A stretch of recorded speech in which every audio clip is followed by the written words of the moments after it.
Hello family. Welcome to AfriVibe Stories, home for captivating African tales. Hit like, subscribe, and drop a comment. Now, sit back, relax, and enjoy today's story. Liam Okoro stood in the marble-floored foyer of the Ease estate, adjusting the cufflinks on his designer shirt. The late afternoon sun streamed through floor-to-ceiling windows, illuminating a grand staircase that spiraled upward like a gilded promise. His reflection in the polished ebony banister compelled a brief, bitter smile. There he was, polished and poised, a man ready to conquer the world. Yet beneath the facade, his heart pounded like a war drum, reminding him of the debts he could not escape. Once celebrated as a visionary entrepreneur, Liam had launched startups that attracted angel investors and lit up social media feeds. He had been the darling of Lagos's emerging tech scene. But ambition is a double-edged sword, and a string of ill-fated ventures, a failing software incubator here, an overhyped restaurant concept there, had left him with liabilities far beyond his means. With creditors circling and communications from collection agencies piling up on his desk, desperation had become his constant companion. And then Amara Ease entered his life. She was the only child of Chief Ease, the late tech magnate whose innovations had reshaped entire industries.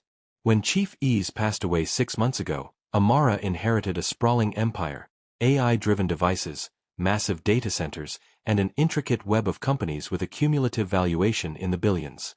Yet she carried her inheritance lightly, greeting staff by name, slipping off expensive jewelry at the door, listening more than speaking. To the world, she was the perfect heiress. To Liam, she was the final piece in his plan. He had courted her with calculated charm, bouquets delivered to her office, impromptu violin performances outside her window, public appearances that racked up likes and retweets. Influencers dubbed them power couple goals.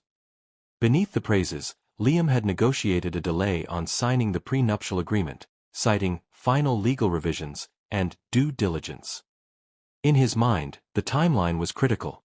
The wedding date would be set, the nuptials would proceed, and then he would secure his future far beyond recovery. That evening, he was to dine with Mrs. Ease, the formidable matriarch who wielded greater influence in the family than any board member.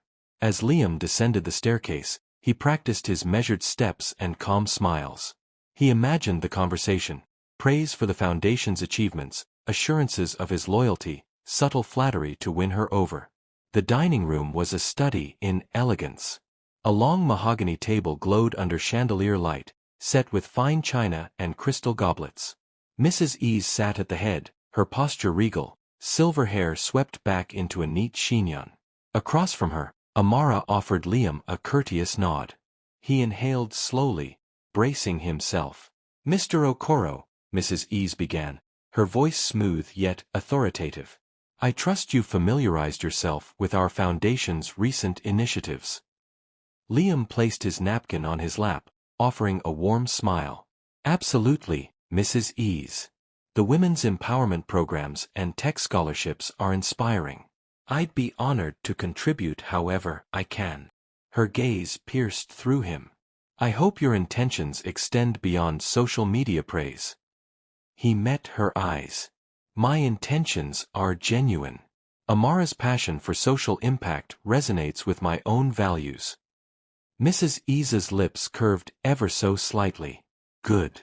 Because our foundation demands more than lip service. Commitment. Hard work. Integrity." Liam inclined his head. "I understand completely, ma'am." The conversation shifted to lighter topics. Philanthropic trends, recent gala successes, the next board retreat. All the while, Liam monitored every nuance of Mrs. Ease's expression, searching for approval. When dessert was served, a delicate passion-fruit soufflé, he complimented the pastry chef and mentioned his own favorite childhood dessert, eliciting a rare smile from Amara. In that moment, he felt a flicker of warmth, wonder whether any of this could ever become real. After dinner, Amara led him to the music room, its plush carpeting muffling their footsteps. An elegant grand piano dominated the space, its glossy black surface reflecting the soft glow of wall sconces. She sat at the bench. "My father composed a melody for this room," she said, patting the piano keys. "Would you like to try?" His stomach tightened. He had practiced this piece relentlessly, his fingers needed to make it flawless. He sat beside her, clearing his throat. As he struck the opening chords, each note resonated with a mixture of longing and dread. He played with careful precision, guiding the melody through peaks of hope and valleys of melancholy. When he finished, Amara closed her eyes as if savoring a fragrance. "Beautiful, Liam," she whispered. "Your dedication, it moves me." He swallowed the lump in his throat. "For you, Amara, I would dedicate anything." Her smile was gentle, almost shy. She reached out, touching his arm. "You make me feel safe." Those words plunged a dagger into his conscience. He cared nothing for her safety, only for her wealth. But he had to maintain the lie. He nodded, voice low. "Always." Later that night, once Amara had retreated to her chambers, Liam wandered the corridors of the mansion, running a hand along the smooth walls. Rooms glowed with discreet tech, AI panels scanning for mood, lights adjusting to optimal brightness. He paused outside the home office, hearing silence. The door was slightly ajar. Chance or oversight, the unlocked door beckoned. Inside, the study smelled of cedar and aged leather. A massive oak desk held scattered journals and a sleek laptop. Liam's mind whirled. If he could access her father's encrypted files, gain control over the digital vault, he could manipulate shares and transfer funds at will. His debts would vanish overnight. He knelt, rifling through drawers until he found a slender leather-bound journal, Chief Isa's personal notebook. With trembling hands, he opened it, scanning entries until code scribbles caught his eye. Legacy Vault, Carpe Eternitas 1980. The heat rose in his cheeks as he snapped a covert photo with his smartphone. Suddenly, footsteps approached. Liam closed the journal and slipped it back. He straightened, heart pounding. Amara stood in the doorway, wearing a silk robe, concern creasing her brow. "Liam," she asked softly, "what are you doing here?"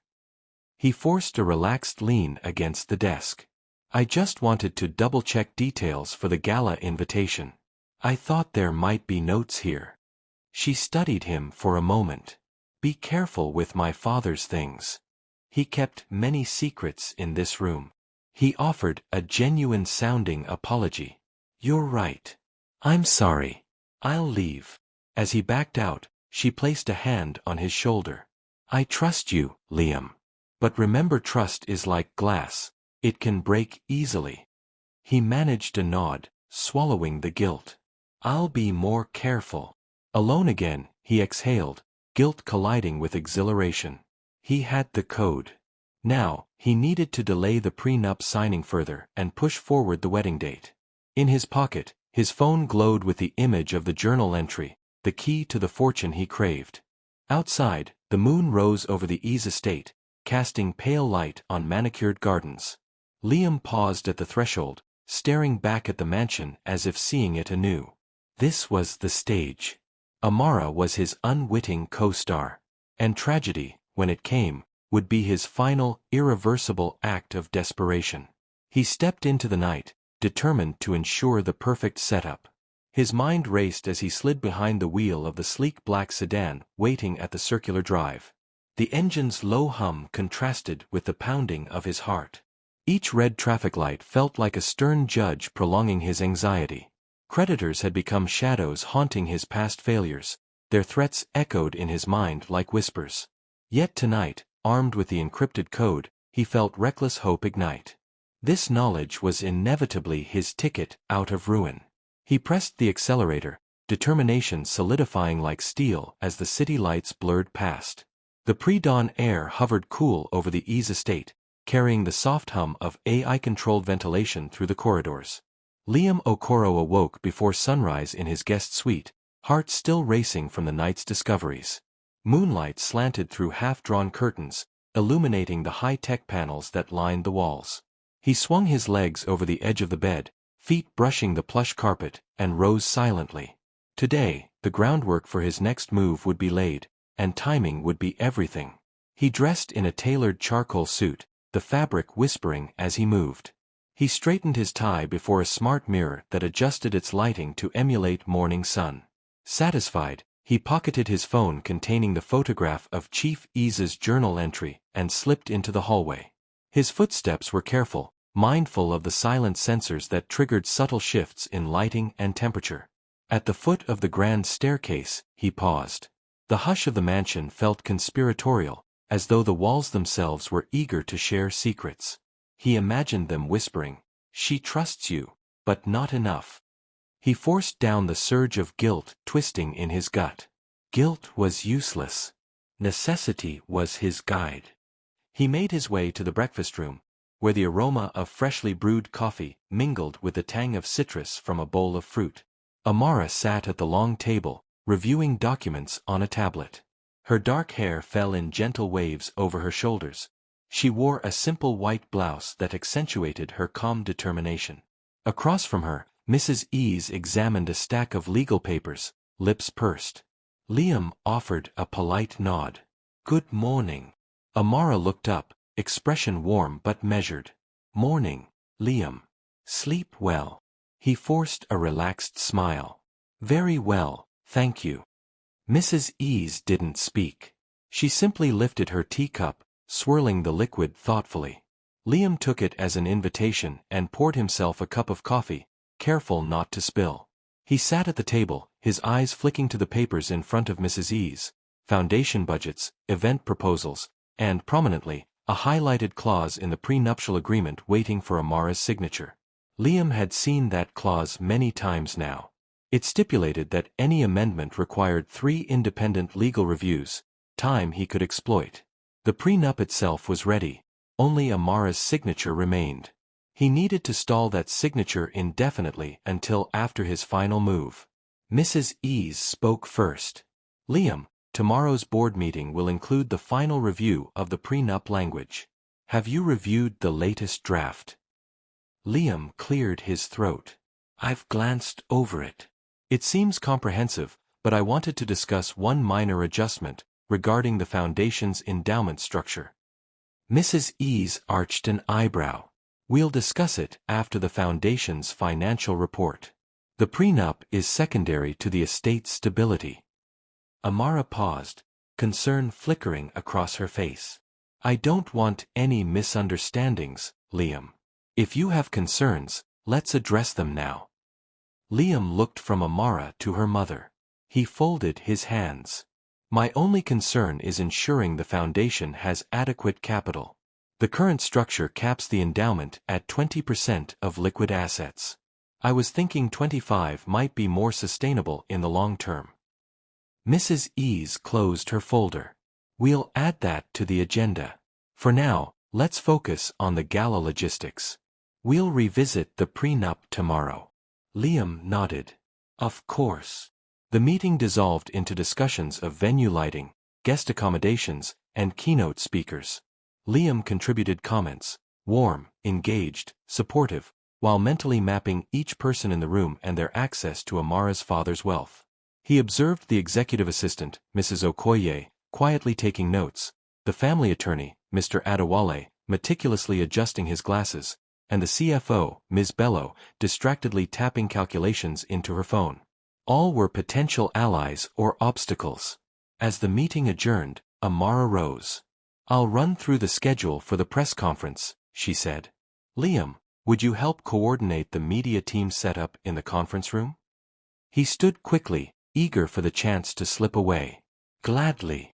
The corridor to the conference room snaked past a series of high-security doors. Each access point was protected by biometric scanners, but the conference room itself relied on a simpler code, a precaution so no external media could leak details. Liam keyed in the code he'd glimpsed earlier, the digits pulled from a sticky note read by Amara in passing. The door clicked open. Inside, rows of chairs faced a lectern backed by the foundation's logo. Laptops and cameras sat on tripods at the rear. Liam set about adjusting angles, lowering some tripods, raising others. He checked audio feeds, tested microphones, confirmed power sources. His focus was laser-sharp, every movement precise. Mid-adjustment, he noticed the AV control panel built into the sidewall. A glossy screen displayed file folders labeled with dates, Press underscore 2025 underscore 04 underscore 30, board underscore 2025 underscore 05 underscore 05, and lower down, estate underscore review underscore 2025 underscore 04 underscore 28. The last label set his pulse racing. Why would the estate review be here? He tapped the folder name. The panel prompted for credentials. His attempt failed, and the screen locked. Before he could react, Amara entered, tablet in hand. She surveyed the setup approvingly. Perfect positioning, Liam. Media will have clear sight lines. He stepped aside. Thank you. Everything should run smoothly. She smiled, then paused. Are you okay? You seemed distant. He exhaled lightly. Just a lot on my mind about the event. But I'm looking forward to delivering a successful press day. She nodded, satisfied. I appreciate your help. After this, I have a call with our PR firm. He stepped back, allowing her to leave. Her departing footsteps echoed in his ears like a metronome marking time he needed to buy before the prenup signing. He approached the control panel again, fingers hovering over the screen. A voice startled him. Mr. Okoro? It was Mr. Adewale, the family attorney. He stood in the doorway, one hand on the frame. Do you need assistance?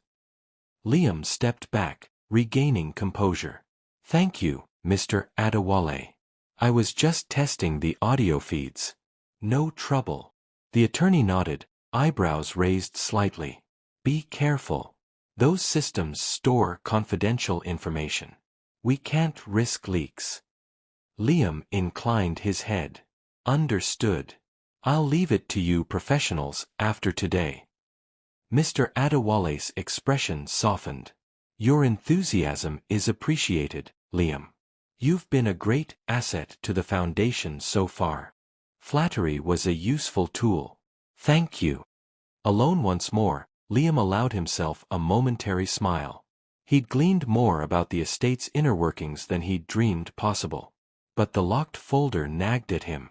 Estate underscore review underscore 2025 underscore 04 underscore 28. 2 days hence, perhaps the day scheduled for the final prenup review. If he could access that file, he might discover hidden contingencies, clauses that could scuttle his plans if unattractive to the board. He stepped out, smoothing his suit jacket. He needed a distraction. A trip to the garden might suffice. Gardens were rarely off-limits. Perhaps he could approach the security office under the guise of checking landscaping sensors. Once inside, he could view camera feeds or perhaps intercept data streams linking the estate review folder. He found the exit to the garden at the end of the west wing. Amara's father had installed robotic sprinklers, solar lights, and sensor-driven pathways. The smell of jasmine mingled with clipped hedges. He strolled down a gravel path, hands in pockets, feigning introspection. At the security kiosk, a single guard monitored multiple screens. Liam cleared his throat. Good morning, Officer Uma. The guard looked up, surprised. Mr. Okoro. Good morning. Garden area. He gestured. I was thinking of taking a quick walk before the day heats up. Hope that's all right. Uma shrugged. Fine by me. Garden is open. Liam nodded. Thank you. He walked past the kiosk to a side door marked Maintenance Access. He pressed the code pad. The code he'd seen on Amara's tablet earlier, a routine service code, worked. The door clicked open. Inside, narrow corridors led past servers humming softly. Cables snaked along walls, and blinking lights danced in racks. Liam's breath quickened. He reached a glass door labeled Server Room. He tapped the pane. No lock. He pushed it open and slipped inside. Rows of server racks glowed with activity. A central console beckoned. Better to proceed quickly. He sat at the console, fingers flying as he logged in under a generic maintenance account he'd seen in a system map. A directory tree appeared: Public, Foundation, Media, Estate underscore Review, and Secure. He clicked Estate underscore Review. The folder opened, revealing PDF files, prenup_draft_final.pdf, amendment_requests.docs, board_materials.pptx. He opened prenup_draft_final.pdf and skimmed the text. It matched the document he'd studied, but at the bottom, a hidden clause, Clause 12.7, in the event of legal challenge, portable assets up to $50 million to be held in escrow for a minimum of 30 days. A safeguard, ensuring that even if he circumvented the prenup, part of the wealth would remain protected. His chest tightened. This clause threatened his plan. He needed to remove or alter it. But altering the file risked detection, and deleting it risked suspicion. Instead, he downloaded the file to his phone and memorized the clause number. He navigated back to Foundation and Media, downloading conference specs and press release drafts. Useful, but secondary. He needed to stall the board's review until after he'd executed his next move, marrying Amara, then orchestrating her accident. If he could push the board meeting past the wedding, Clause 12.7 would be moot, replaced by a final signed prenup lacking that section. He closed the console. As he rose, his phone buzzed, a silent reminder that Amara would join him in the garden at noon for lunch. Perfect cover. He exhaled, smoothing his hair, replaced the console's screensaver, and slipped out the same way he entered, closing the maintenance door quietly behind him. Back in the garden, he found Amara examining a rose bush, twisting a delicate petal between her fingers. She looked up as he approached. "I thought I might find you here," she said. "I love this place. It reminds me of my childhood."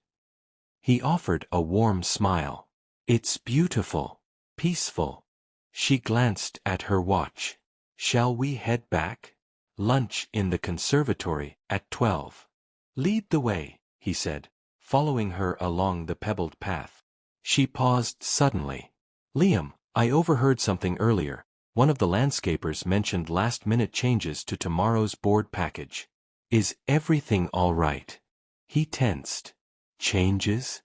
What kind?" She frowned. "They said the legal docs were updated overnight." He forced calm. "Last-minute edits to align with new regulatory requirements. Nothing unusual." She studied him.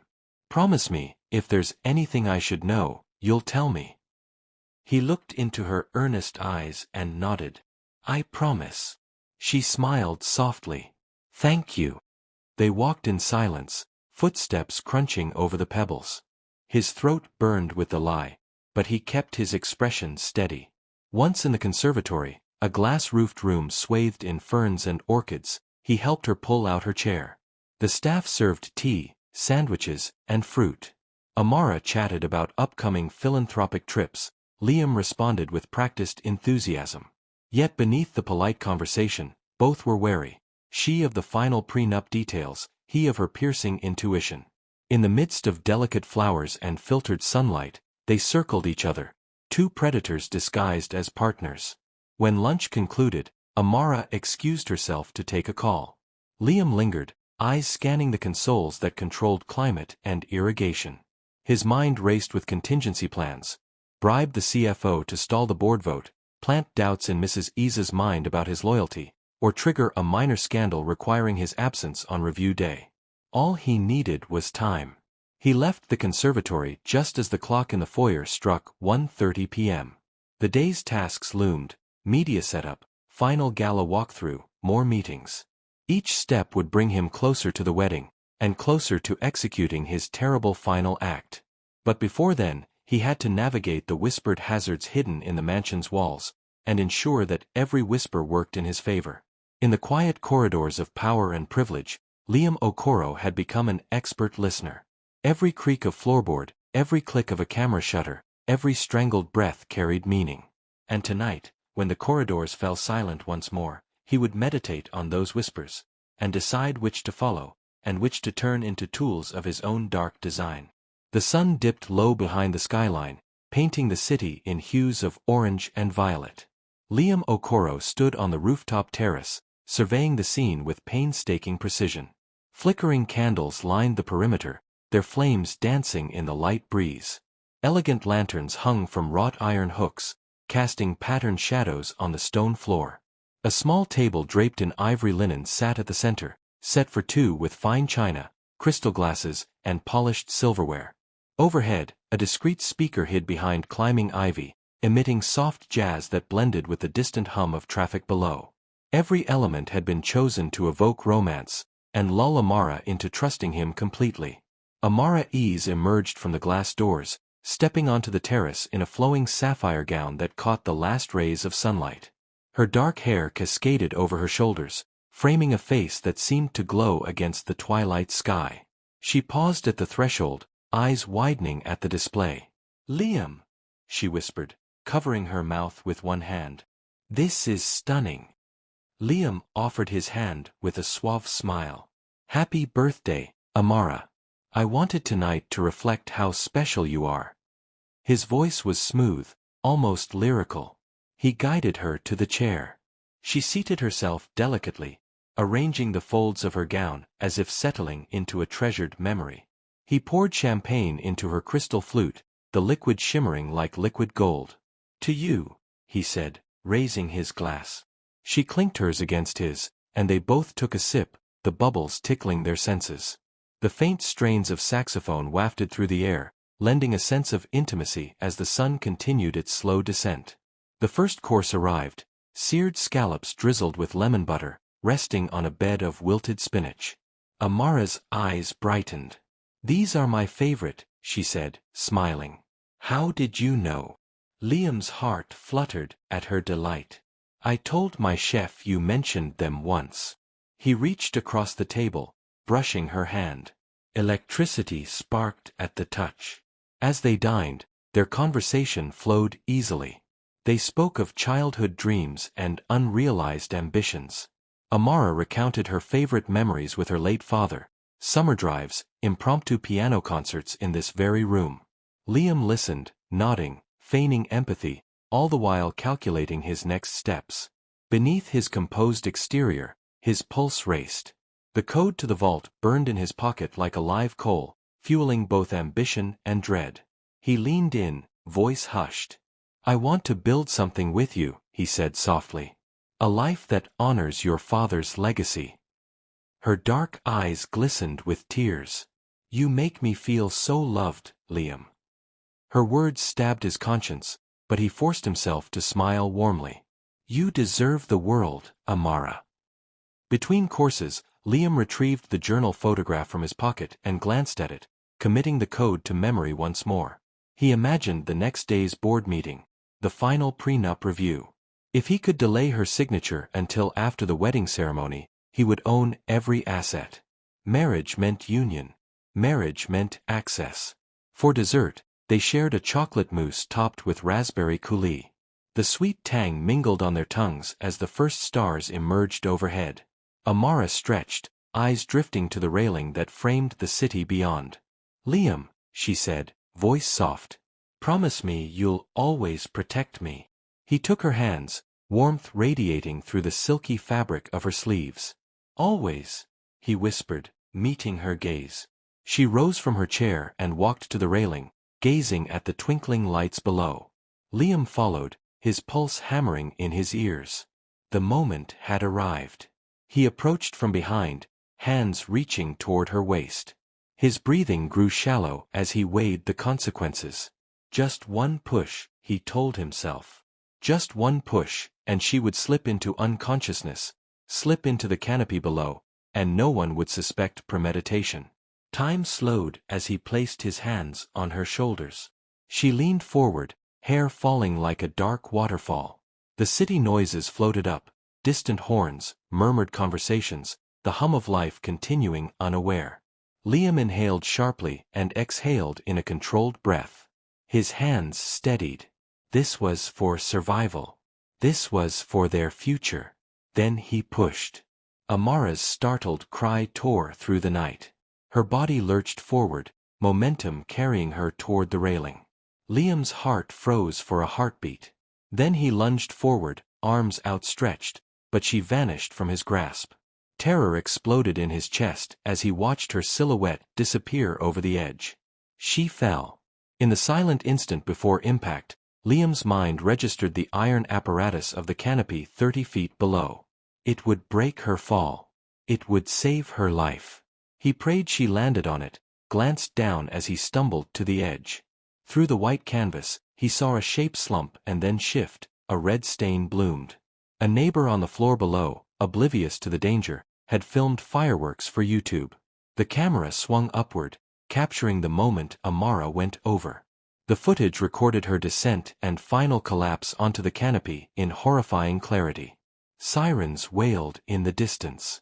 Liam dropped to his knees, head spinning. He called her name, voice raw. Amara! Amara, please.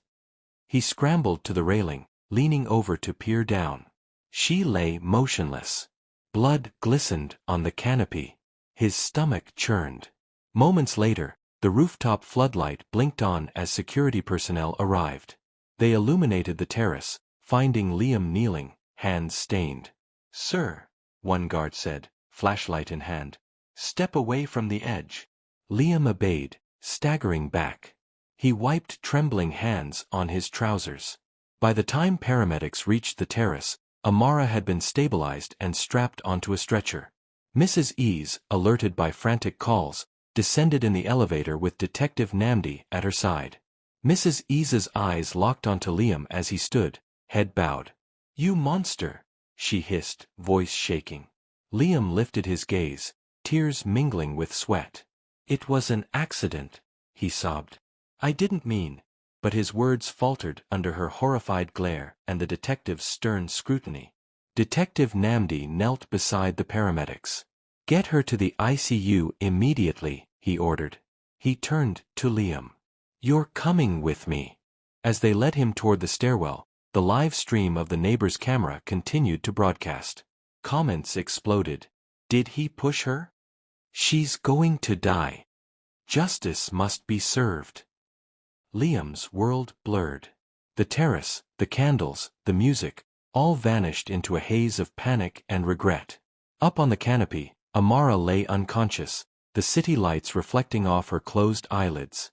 Below, Liam's heart pounded as reality crashed around him. One moment, he had everything. The next, he had nothing but fear and guilt. The rooftop candles flickered out in his mind as he was handcuffed and readied for arrest.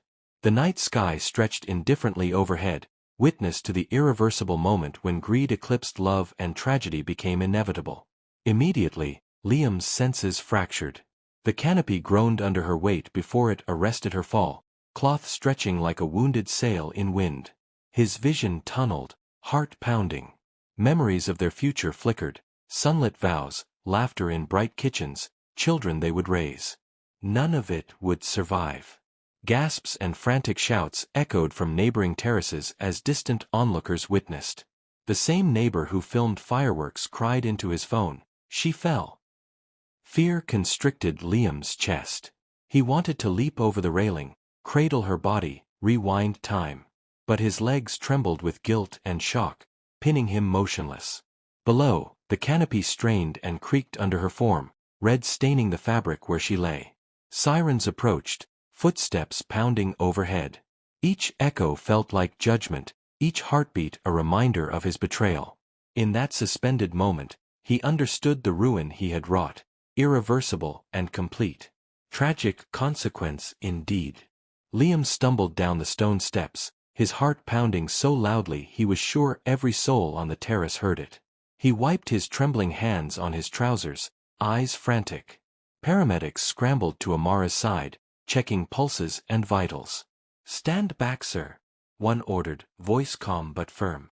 Liam raised his hands. "Please, she's my fiancée. It was an accident.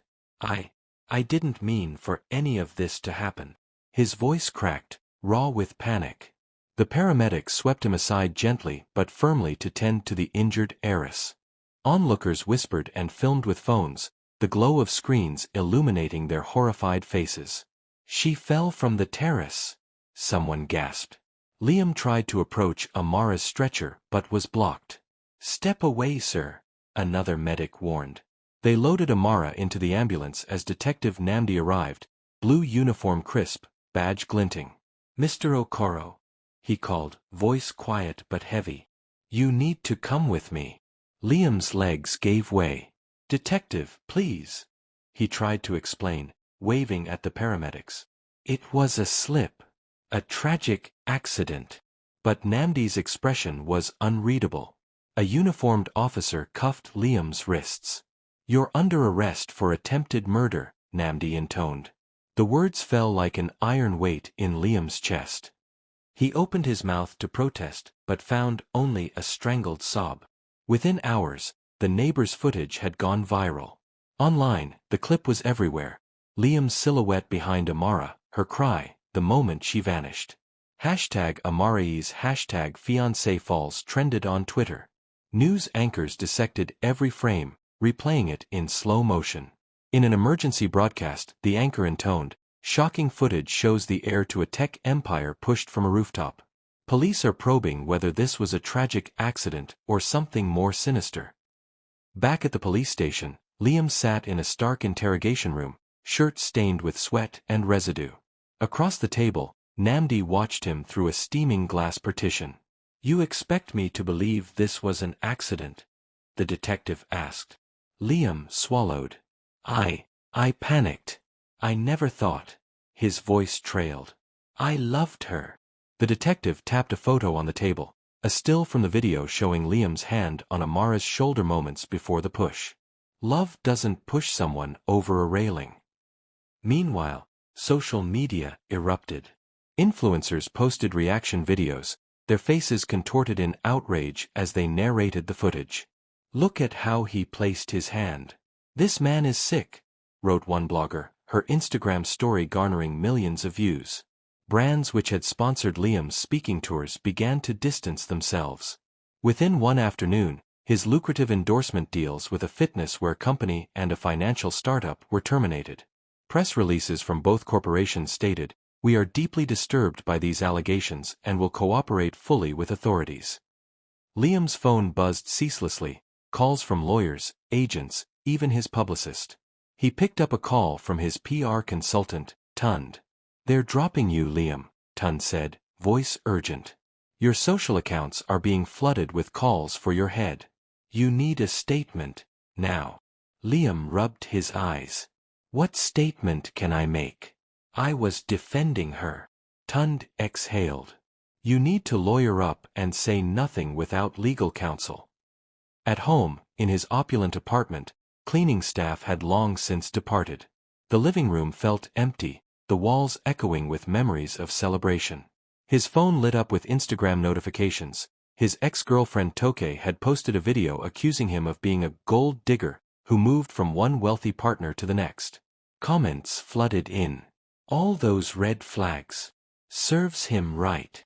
Toke's followers reposted screenshots of her tweets, some merging them with the balcony footage in mashup memes. In court filings made public that evening, 3 other former girlfriends came forward, offering similar stories. Liam's pattern of targeting affluent women, isolating them from friends, and controlling their finances. He convinced me to close my business account, said one. Then he ghosted me when it was empty, said another. Each statement reinforced the narrative of a calculating predator rather than a broken-hearted fiancé. Detective Namdi watched the media storm from his office. He frowned as he scrolled through headlines. Billionaire heiress survives attempted murder, fiancé's alibi falls apart, online fury, should Liam be charged with assault? He recognized the power of social media to shape public opinion, but he also knew his job was to find the truth. He scheduled a full forensic review of the terrace camera angles and the neighbor's cell phone footage. The next morning, Mrs. Ease held a press conference at the hospital. Cameras lined the hallway as she emerged, draped in a black suit that matched the gravity of her expression. Reporters shouted questions. Mrs. Ease, is your daughter going to survive? Why did you wait so long to press charges? She raised a hand. My daughter is alive but injured. What happened was no accident. We have evidence that my future son-in-law attempted to murder her for her inheritance. A collective gasp rippled through the crowd. Liam, shackled in a holding cell, watched the live broadcast on a mounted television. The words, attempted murder, burned on the news crawl. He pressed his forehead against the cool metal bars. Even his own family members had begun to turn away. A text from his younger sister read, "I can't believe you do this. I love you, but you're on your own." At midday, his lawyer, Ms. Adeyemi, arrived at the station. She found him in a small interview room. "We need to prepare your defense," she said, voice firm but sympathetic.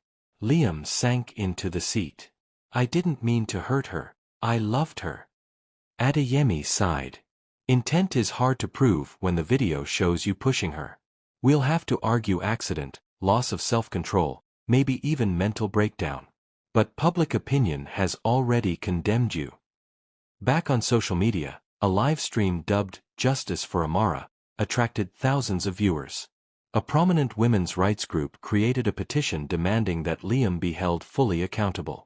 The petition amassed over 500,000 signatures by evening. Bloggers speculated on the motive, branding Liam the heiress hater, balance breaker, and gold-digging gambler.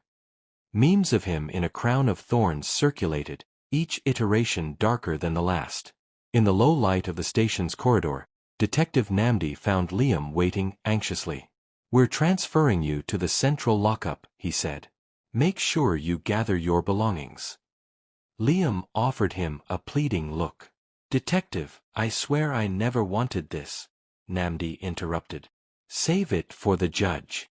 The arresting officers led Liam through a throng of reporters and cameras. Flashes popped relentlessly. Reporters shouted, "Is it true you planned this? What do you say to your fiancée now?" Liam's mouth opened, but no words came. He was pushed into the back of a waiting police van, doors slamming shut behind him. As the van pulled away, Detective Namdi watched from the curb, expression inscrutable. He turned to the lead officer. "Get those terrace cameras reviewed. I want every angle." The officer nodded, radios crackling orders. Inside the van, Liam sank against the cold metal bench. The reality of the situation weighed on him. The divorce, the trial, the loss of reputation. He stared at his shaking reflection in the tinted window, greed steering his hand and what lay ahead in the courts, silently terrified. Outside, the media circus continued to swirl, tweets and posts overtaking every news channel. As the van rounded a corner, he pressed his hand to the barred window. Amara's first conscious breath was a tremor of disbelief. The sterile white ceiling swam above her, tubes and wires felt foreign in her arms and neck. For a moment, the world was silent, suspended. Then soft footsteps approached, and a gentle voice whispered her name. "Amara? Can you hear me?" Nurse Somoy's face appeared, concern etched into warm eyes. Amara blinked, mouth dry. I'm awake," she croaked, her voice a cracked melody. Pain blossomed in her side. She hissed as she tried to shift. "Easy," the nurse soothed, pressing gently on her shoulder. "You've been through a lot. The fall fractured your ribs and bruised your liver, nothing irreparable, but we need you to rest." Rest. The word felt like a fragile promise. Amara closed her eyes again, letting the nurse adjust her drip. The last thing she remembered was candles flickering on the terrace, Liam's hand steadying her. Then panic, darkness. "Where is?" she rasped. Nurse Somoy offered her a glass of water. "Your mother is in the next room. The police detective is waiting to take your statement when you're able." Amara's pulse quickened. Guilt curled in her stomach. Detective Namdi, had he discovered Liam's betrayal yet? A soft knock on the door preceded Chief Ease's widow, Mrs. Ease, entering with composed restraint. She approached the bedside with a steady gait, eyes glistening but controlled. "My darling," she said, voice firm but tender. "You nearly left us." She grasped Amara's hand, her palm cool and reassuring. "They've arrested Liam. He's in custody at the central station. They're calling it attempted murder." Amara's brow furrowed. "He pushed me? On purpose?" Tears pricked her eyes as the betrayal deepened. Mrs. Ease nodded, squeezing her hand. "We have the rooftop video, clear as morning light. He planned to take everything from you." Anger ignited in Amara's chest, mingled with sorrow. "I loved him," she whispered, voice raw. "He smiled at me every day." Mrs. Isa's lips trembled. "He smiled at your fortune." She turned, signaling the nurse to draw the curtains and block the harsh midday glare. "Rest now," she ordered gently. "We'll talk when you're stronger." Alone once more, Amara lay back against crisp sheets, mind racing.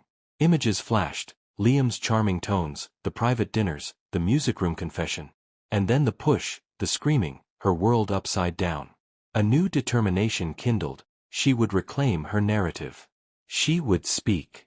2 days later, her hair tamed in a loose chignon, Amara sat upright in a wheelchair, for Pole beside her. A small media crew gathered at the foot of her bed in the hospital suite. Reporters' cameras clicked. Microphones hovered. At the center stood a single tripod-mounted camera, live-streaming worldwide. Amara inhaled, tapping the side of her chair to still the tremor in her hand. The cameraman nodded. "We're live in 3, 2. "Hello," she began, voice steady. The flash of red recording light illuminated her determined gaze. "I want to tell you what happened on that terrace. Not because I seek pity, but so every woman knows no wealth, no love, makes her invisible. On my birthday, the man I trusted most orchestrated my fall to seize my inheritance." She paused, swallowing. "He thought I would never rise. He thought the shadow of death would silence me, erase my agency, and leave him free to claim what my father built." Her words resonated with quiet power. "I survived because I refused to surrender. I survived because I believed in truth. And I speak now for every woman who's ever been manipulated by someone they loved." Onsets of applause and supportive murmurs traveled through the crew. She lifted a hand, signaling they continue to record. "For too long, we've equated financial security with vulnerability.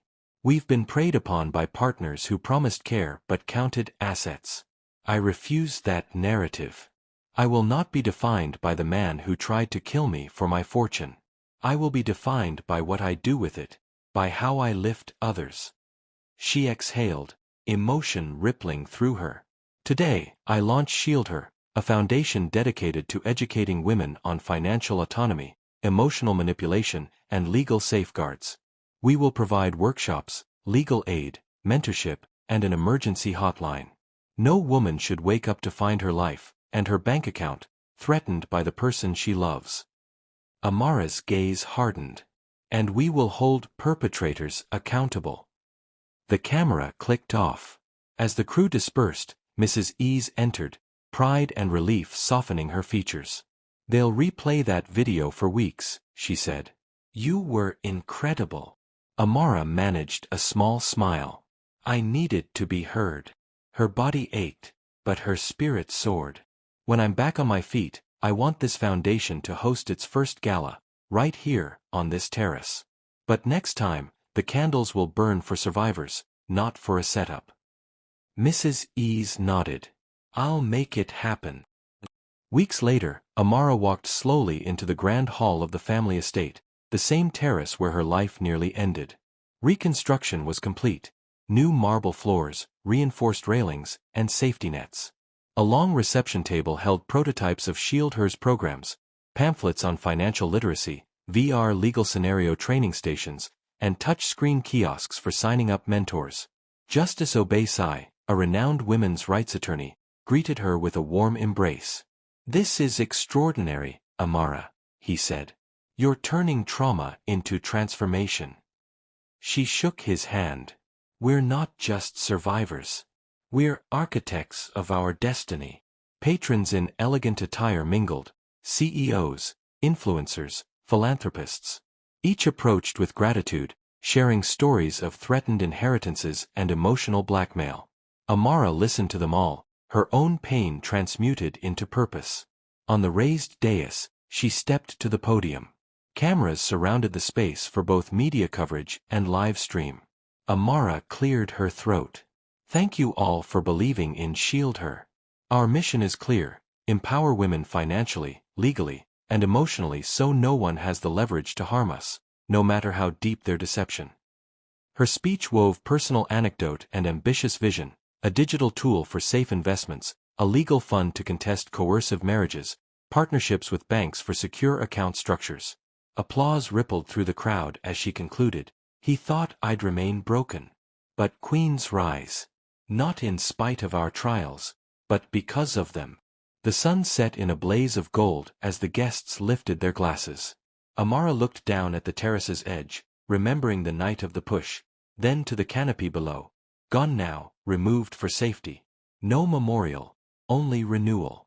She smiled, quiet and resolute. Later, as the gala wound down, Amara stood alone at the railing. Detective Namdi appeared beside her, unshackled by uniform but carrying the authority of justice. "Your testimony was powerful," he said. "It's made a difference." She nodded. "Thank you for your belief in me." He glanced at the horizon. "The trial starts soon. But with your voice and the evidence, I'm confident we'll see justice." Amara exhaled. Liam's sentence won't restore what he tried to steal, but it will stop him and protect future victims. Detective Namdi offered a respectful nod. "Shield her will do more than any court verdict. It will save lives."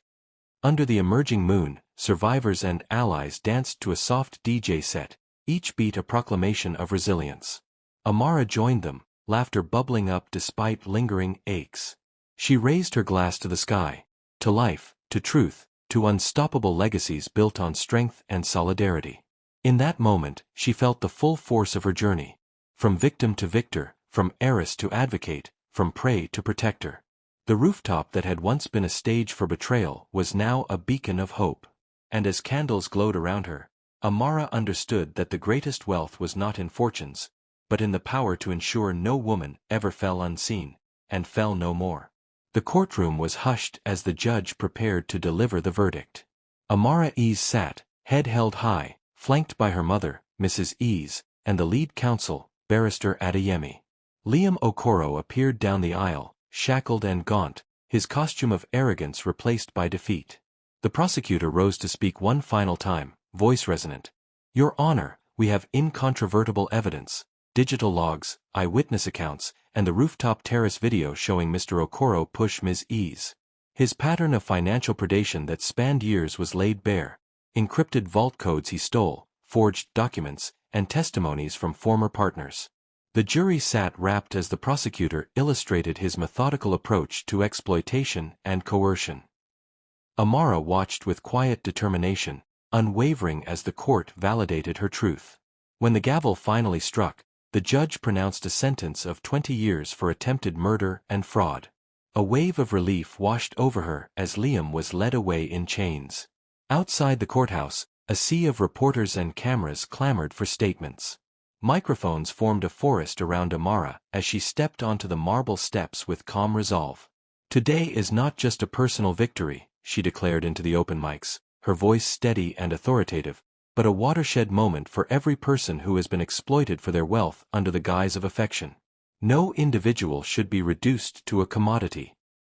Reporters shouted, "What's next for you? And, how will you protect others?" She answered with clarity and compassion, "I will dedicate my life to ensuring predators have nowhere to hide and that survivors have every resource to reclaim their lives." Her declaration sparked trending tags like #ShieldHerWarrior and #FinancialFreedomNow, as live feeds amplified her message across continents. Less than a month later, Shield Her held its first major gala on the very terrace where Amara's life had nearly ended. The transformation was breathtaking. Safety nets replaced the old canopy, custom steel-reinforced railings gleamed under new LED uplights, and large portraits of survivors lined the perimeter, each accompanied by an interactive screen displaying their personal story and outcome. A raised stage hosted panel discussions featuring legal experts, psychologists, financial advisors, and corporate leaders on restoring autonomy. Projection screens displayed real-time testimonials, while stations offered workshops on budgeting apps, digital identity protection, and mock legal consultations. As the night progressed, guests mingled under soft music, absorbing each survivor's story and contributing to Shield Her's legal fund. Among the attendees was Diane Mensah, CEO of Meridian Bank, who approached Amara over delicate hors d'oeuvres and artisanal cocktails. "Your digital escrow solution is revolutionary," Diane began, tone enthusiastic and sincere. "Meridian will underwrite development costs and embed it in our mobile platform with tiered features for basic, premium, and enterprise users." Amara's eyes lit up at the prospect. That integration means women can set customizable alerts on joint accounts, receive legal notifications, and secure funds without fear of unilateral withdrawals, she explained. Diane nodded, tapping her phone. "Our compliance team will collaborate with your legal experts to flag coercive behavior patterns. Together, we'll pilot this in Lagos next quarter." Within 3 months, ShieldHer expanded its programs beyond Nigeria's borders. Amara convened virtual roundtables with leaders from Kenya, South Africa, Ghana, and Rwanda to adapt resources to each nation's legal framework and cultural context. In one video call, Kenyan Minister of Women's Affairs Lillian Obiero said, "Our marital property laws lack enforcement mechanisms. Your template agreements will help draft legislation that protects women's assets and provides swift legal recourse."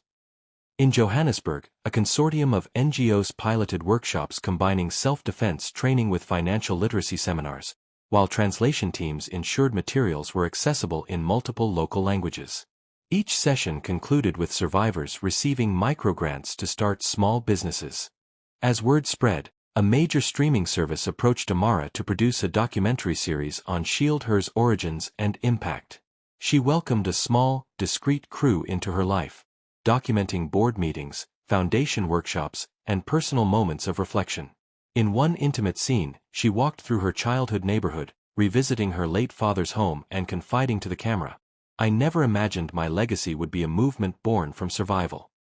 Another segment captured survivors at a remote Rwandan training center, tears of gratitude flowing as they received microgrants and legal counsel.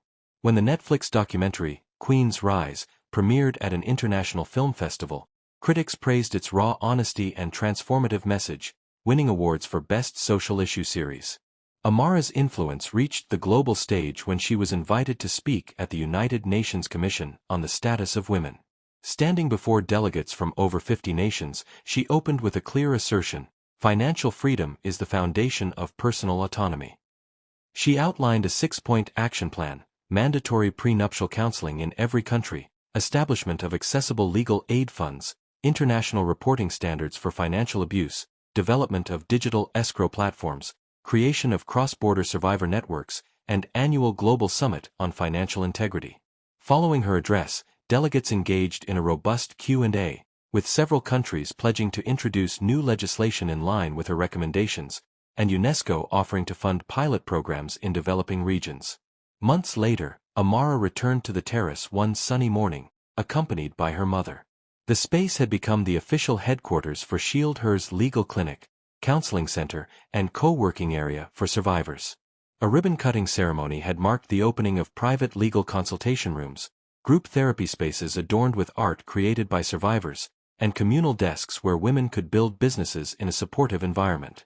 Portraits of early beneficiaries decorated the walls, while a dedicated library offered resources on financial resilience and emotional wellness. They stood together by the railing, overlooking the city they had both come to respect anew. Mrs. Ease placed a hand on her daughter's shoulder.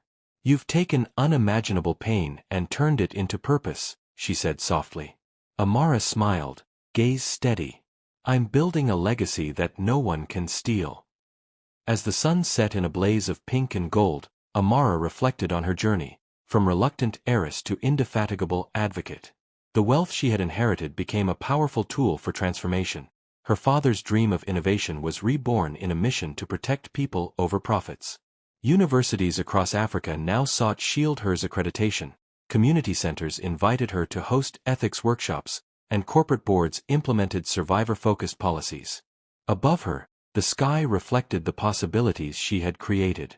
The name, ShieldHer, glowed on the facade behind her, a beacon for anyone seeking refuge and strength. In the quiet aftermath of the gala, Amara and her mother sat on a balcony overlooking the river, lanterns drifting like glowing hopes on the water. Amara turned to Mrs. Ease. "We've come so far, from tragedy to transformation." Mrs. E smiled, her eyes bright. And we will go even farther. They spoke of the next phase, hosting a global Shield Her Summit, awarding scholarships to at-risk girls, and forging alliances with governments, international NGOs, and tech innovators. Their collective resolve was truly unbreakable. The end. Enjoyed this story? Hit like, subscribe, and join the AfriVibe family. Your support keeps our stories coming. See you soon.